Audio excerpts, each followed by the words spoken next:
Hello,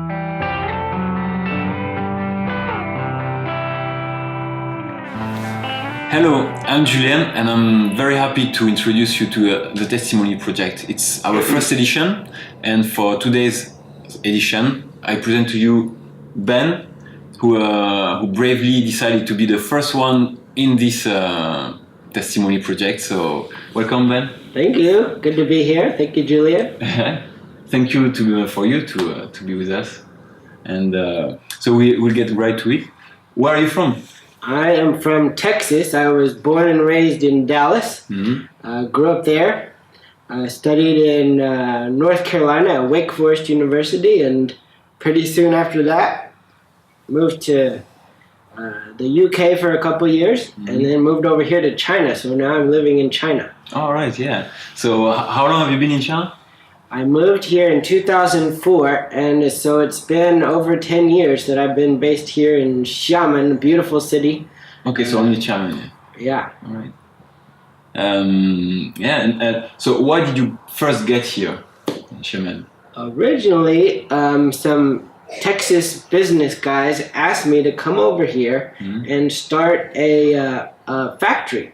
Okay. And we would use this factory as a leather goods factory, but use it as a way to bless the community.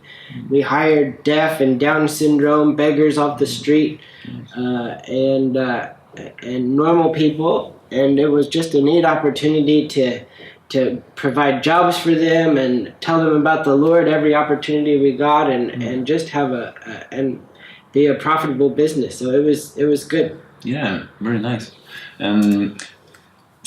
And today, what is your activity every day? So now I left that factory about 4 years ago. Went back and did an MBA in the U.S. to study business, and I've been back in China since then and been doing real estate. Joined up in my family business. My grandfather, my father before me, they've all been doing real estate in the U.S. and so now I'm helping the Chinese invest in American real estate and all the opportunities that includes. So that's what I'm doing now. Okay, that's great. And do you have any plan for the future? Do you plan to stay there and continue growing this business? One day at a time. One day at a time. So exactly. That's what we're working on right now. All right. How was your life growing up before Christ? Well, I grew up in Texas, in Dallas, and I grew up in a Christian family, so we were going to church. I knew about the Lord, and I prayed to receive Christ at an early age. So I grew up in a Christian family, but as a teenager especially, I would say I wasn't really walking with God, and I wasn't living my life in a way that I really cared very much about a relationship with Him. I was going to church, I was involved in my youth group, but it wasn't really a personal thing for me. I don't think I did I didn't spend time in a relationship with Him. And I wasn't, as I made my decisions each day, I wasn't trying to do what I thought He wanted me to do in particular. And so, for example, I would make, sort of as side businesses, I would make fake ID cards for my friends.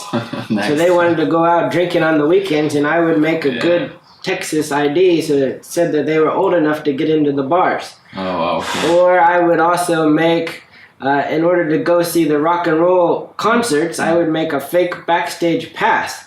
And that was actually easier to make than a fake ticket. So we'd make a fake backstage pass, and then we could walk right into the concert for free. And so we were, instead And you sold that and you did, it was nasty. So, these are just things that I was doing that I don't think the Lord liked that, and I didn't really care what He thought. I was just living my life for me. Yeah. All right. And then what happened? Well, that continued on, but when I got to university, my second year in college, I took a class called Intro to Religion, Introduction to World Religion. We studied Buddhism, Islam, Christianity, Catholicism, all these different religions, Hinduism, and so I started to think, well, do I really believe in this Christianity that everybody here, everybody in the South of America, everybody, a lot of people believe? is that really for me, or is that just my parents' thing, and I'm ready to move on? So you were starting to doubt all of your education background and thinking about other religions. Yeah, just wondering, is this real or not? And so I thought about it. I spent about 6 months really thinking about it, talking to my friends, talking to pastors, talking to my professors, and just really thinking about it. And I decided at the end of that period that yes, I wanted to be a Christian. I wanted to believe in Jesus, and I began to see my life change. And it wasn't before. I had been really focused on myself, and now I started to become focused on and interested in other people. And so we started going on. I started going on different mission trips to places like in Florida. They had a really bad hurricane. We went and served in the inner city to some poor people. And went on some mission trips to other countries, to Dominican Republic or different places like that, and just started thinking about other people. Okay, so from this point, you were already, you could say you were Christian, or it was a turning point at this time, or you were still thinking, but how was your how to say that? Your mindset. No, it was at that point when I really became a Christian. It became something personal to me. I remember I signed up for an email. So every day I would get an email sending me some Bible verses and a meditation from a pastor. And so I started this quiet time, at sort of a daily time where I would read the scriptures, think about it, pray about it, and start working on my relationship with God. Okay, so you started really to connect and to feel. How did you feel? I mean, because was it something very special? Before you were not a Christian, so there was no connection. You were a Christian by education, let's say, but there was no real connection with the Lord. And how at this point you started to feel His presence? How did this? I don't know how I would describe it like that, because I believe I really was a Christian ever since I was a kid. Okay. So it wasn't a huge change, but I know something happened inside of you. I can see that I started thinking less about myself, more about others. Okay. That was one change, and people around me also started saying, Ben, it's really encouraging to see how you're growing in your faith. So I wasn't aware of it as much as I was getting feedback from other people as well. All right. So your life started to change from this point on. You were thinking about others, doing some missionary project and activity, and then when did you finally say, okay, now it is time for me to give my life to Jesus, to go all in, That was it. That's when I went all in. You really decided, okay, this time I'm trusting in Him. Yeah. And let's see where He wants me to be. Okay. So from this point, how did it all start, this new life? Well, it was a process, and I'm still being worked on. I'm still changing and growing in my relationship and my ability to trust, and my faith. Faith is believing in what we can't see. But so in university, then right after this became a personal thing, and then I took my first trip to China. And my two best friends were moving to China just for the summer to go study or whatnot. And so I went with one of my friends, and we went to a beautiful city, and I had a wonderful time exploring and studying Chinese, and really loved it. For how long? For 2 months. 2 months? Okay. Back in 1998. And then went back to university in America, decided to do a semester in Italy, and loved that, traveling all over Europe. That's good. And then after school, got a job doing computer programming, what I studied in London. But it was part of that process as I was looking for a job, and then I got to speak to this wiser man, later became my mentor, but he said, well, Ben, you have studied you're trying to decide what you're going to do now, if you want to be a overseas missionary, if you want to be an artist, if you want to be a computer programmer or what. And he said, you've spent 4 years studying computer science. Why don't you go use that and learn what it means to depend on God as a computer programmer? And that didn't make any sense to me. I thought, well, I know how to program a computer. Why would I need to depend on God for that? Mm-hmm. So, but anyways, I went and I did what he said, and I got a job in London, doing computer. Well, it was interesting, actually. I was trying to decide where in the world to go, whether I was supposed to stay in Texas or where, mm-hmm. and I wasn't making any progress in my job search. So one day I said, okay, instead of emailing my resume all over the place, I'm just going to spend this day in prayer. Okay. And didn't expect an answer that day, but that morning as I was praying, I felt the Lord was telling me in my heart to move to London. Okay. And I didn't really want to go to London. I already spoke English. I like learning foreign languages. But I did. 2 weeks later, I had a plane ticket. I was on the plane and I was in London. But you had a plan, like so you were responding to an email? No, I wasn't. So but you just went to London? I went to London. I found a visa and I went to London and started getting interviews, and I eventually found a job. Oh. But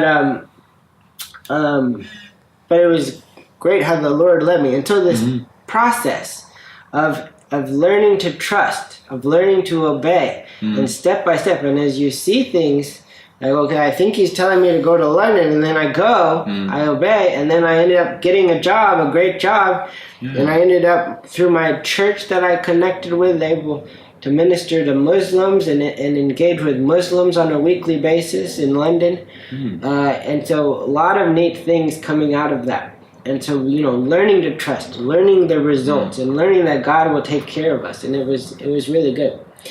After that, while I was in London, my mentor took me along to a conference all about business as ministry and how we can use, as business professionals, how we can also be engaged in ministry through our companies. So when you say ministry, for people who don't understand this, what is a ministry?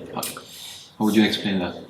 Somehow doing the work of God and what He wants us to do in relationships through our business and professions. Okay. So, like learning, what does it mean to depend on God as a computer programmer? Well, there's a lot of times where we need wisdom, where we are interacting with our colleagues, with our clients, and we need patience and grace and mercy and love and dealing with all that. And so just depending on God for that. Or as business and ministry as ways to proactively serve. And so it sounded really cool to me. Mm-hmm. It was about that same time when I decided to leave London. I wanted to try to find a job in China. I had so enjoyed China. I thought there were a lot of business opportunities in China. I thought there were a lot of ministry opportunities, ways to serve people that God likes us to do. And so I decided to move to China. So first I went back to Texas, started networking, asking around, talking to people, and these two crazy guys asked me to come over here and if I would come and help them start a factory and to use it as a base for ministry. And I said, you're crazy. I don't know anything about factories. I don't know anything about leather. I barely speak any Chinese. I don't know how to manage a business. That's pretty scary, yeah. But I said, but we can pray about it. And so we did. We prayed about it, and the Lord just started opening doors. And within 4 months, I was over here in China, and they helped me connect with some mentors who really helped us get the factory going. Oh, so it happened. Yeah. And then for the business as ministry, that's when we, we're hiring the deaf and Down syndrome and handicapped, and just looking for ways as much as possible to be proactive in the ministry aspects of it through our business. That's really interesting. And today in your business, how do you now include this as well? Well, there's so many different ways that we could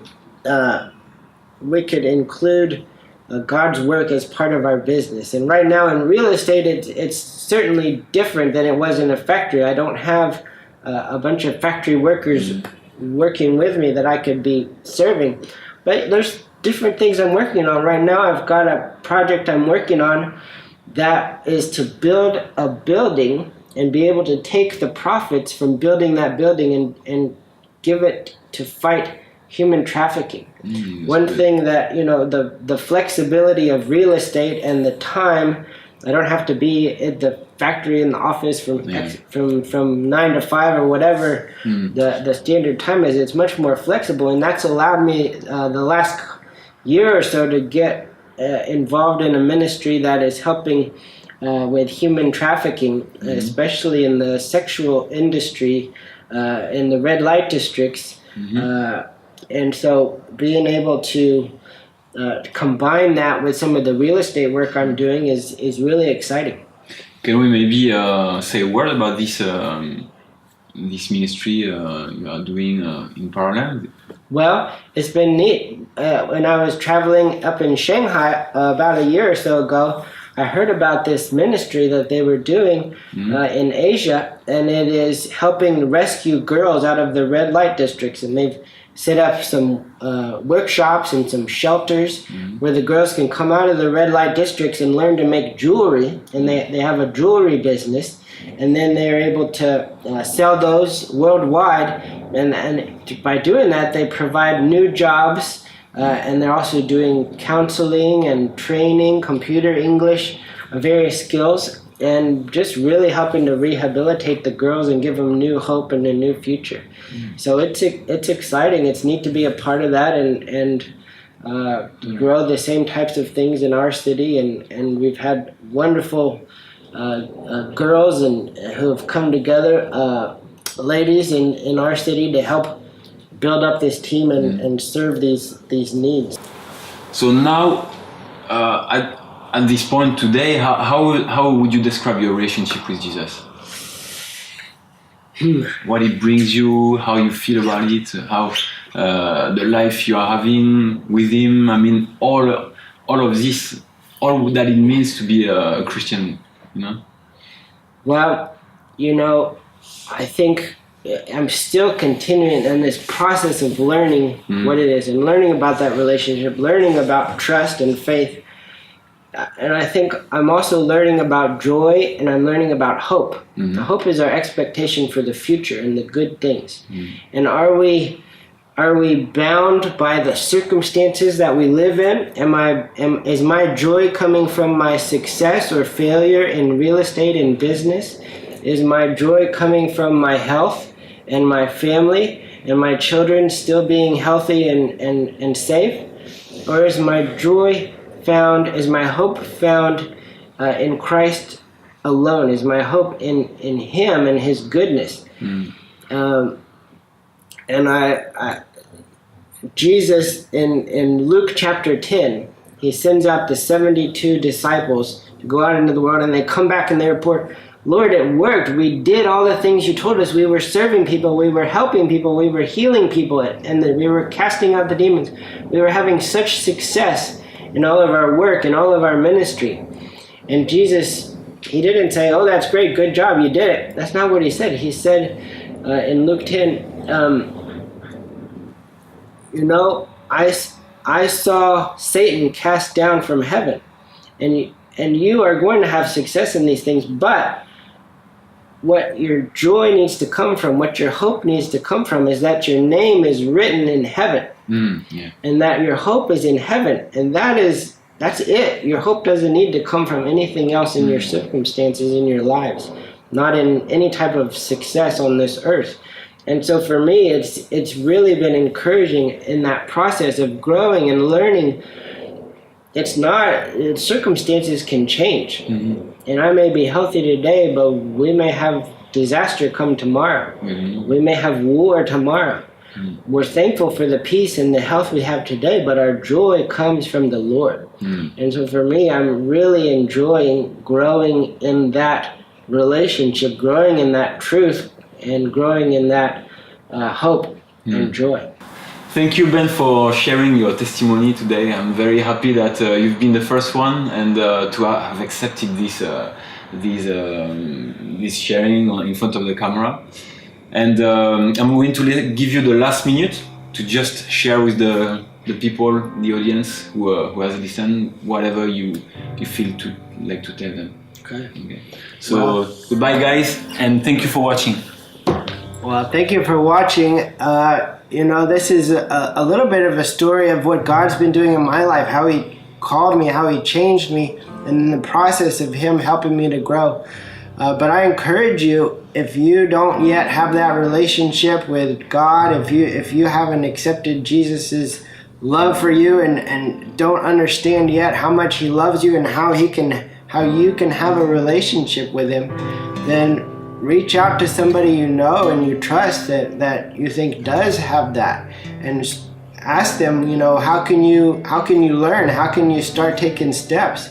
And get plugged into a church of other believers and see what what it is to worship, to pray, to learn, and to hear good messages from time to time.